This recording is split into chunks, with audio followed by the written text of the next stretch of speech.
Here we go. Good afternoon, YouTube. Man, always George Page, aka the Emperor of Female Body Talk, coming to you live on YouTube. Well, folks, we're into another week. Can you believe it? You know, it's been a week since, almost just about a couple weeks since the Olympia.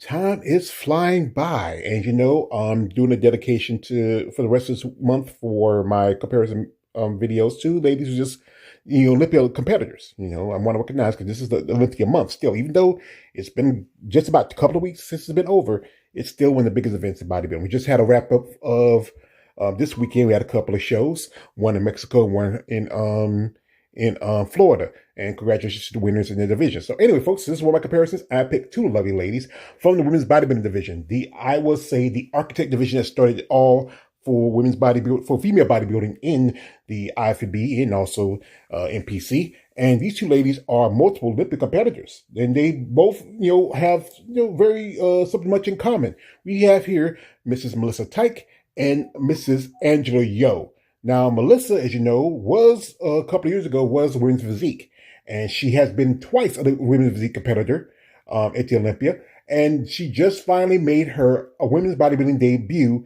just about a couple of weeks ago. And Angela, she's been in the game for a long time. As you know, she actually turned pro in physique, but then made her pro debut in women's bodybuilding back in 2022. And she's been for the last 2-3 years, was top 3 in the world. This year, her position has changed. Wow, it was surprising to me, but you know what? It's all about how you bring in. Both of these ladies also have a background in powerlifting. They did a lot of powerlifting competitions in their early careers before they transitioned to bodybuilding fully. But both ladies are very amazing. I mean, big fan of them. I mean, I follow both of them on social media. Angela has been in contact before. I appreciate her support of my channel and also my content.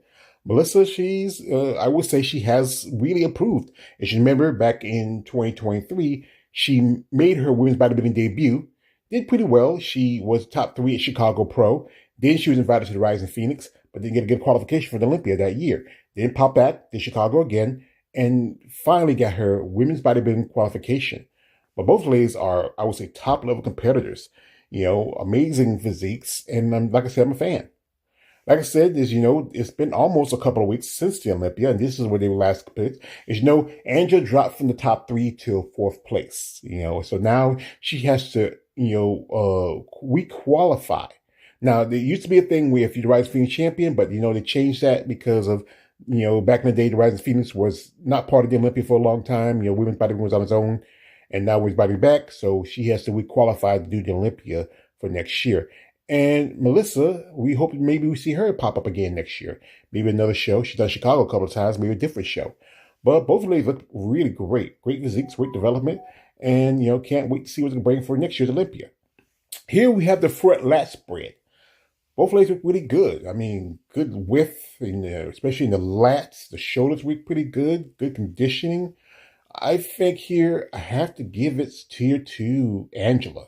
All right, she goes by Angie now. Her shoulders, her details, she has those good round muscle bellies, good definition, you know, just her condition, and just her condition has just been on point. One thing is the size thing, but her condition has just always been on point. Here we have is the front double. This is slightly close, I would say.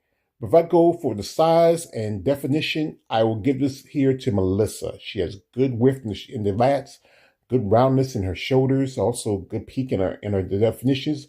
You know, condition is a little bit off, but still, she looks really good. Here we have is a side chest. Both looks really good.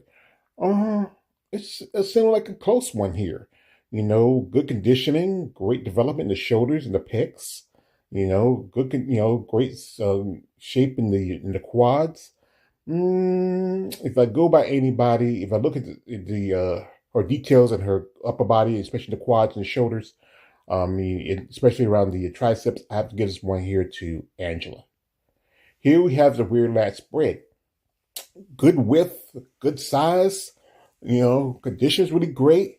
I think if I go with who's a little bit more even when it comes to between the top and the bottom, I would say Melissa. Even though, you know, Angie's condition is just a little bit better, I think Melissa's more even. She has a little more size, and you look at the back of the quads and look how the hamstrings really connect.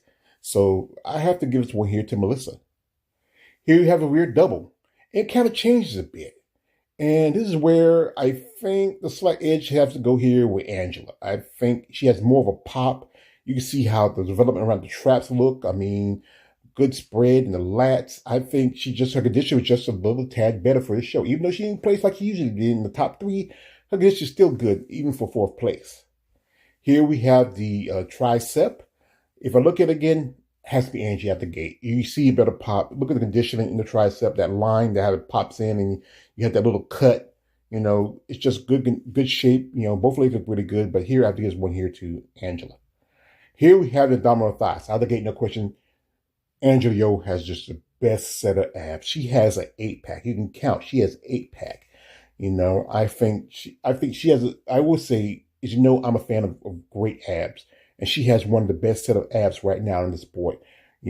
I put her top 10 of some of the ladies I've been a fan of great abdominal development.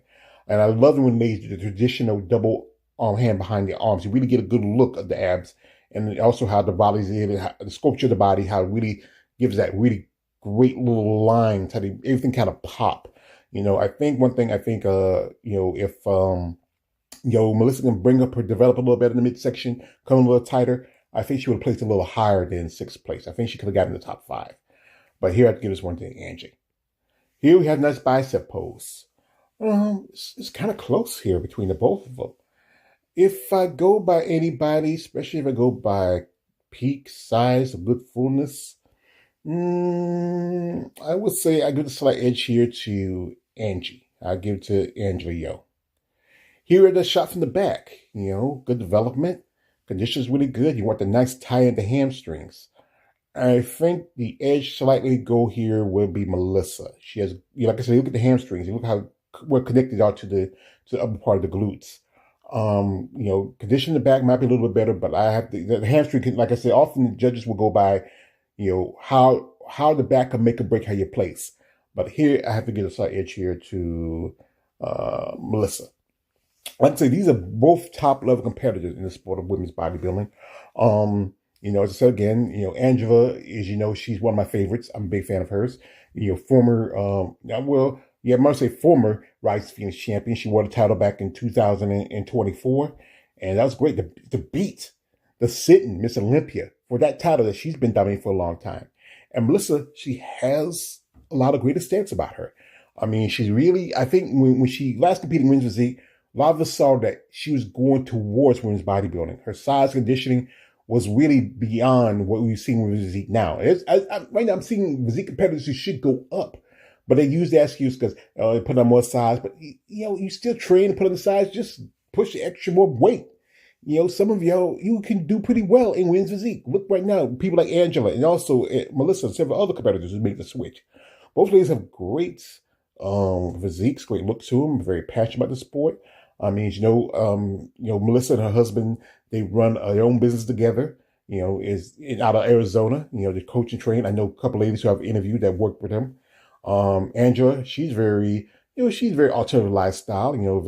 I've seen that recently. Her and her husband were driving around in a in a hearse, but she's really cool. Like I said, I've talked to her before on social media.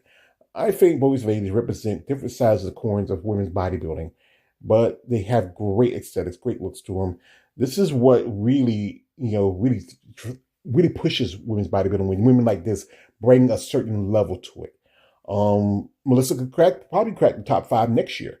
Just got to bring in a little conditioning, come in a little tighter, and maybe a little more fuller, especially when you talk about running size and those muscle bellies they often mention.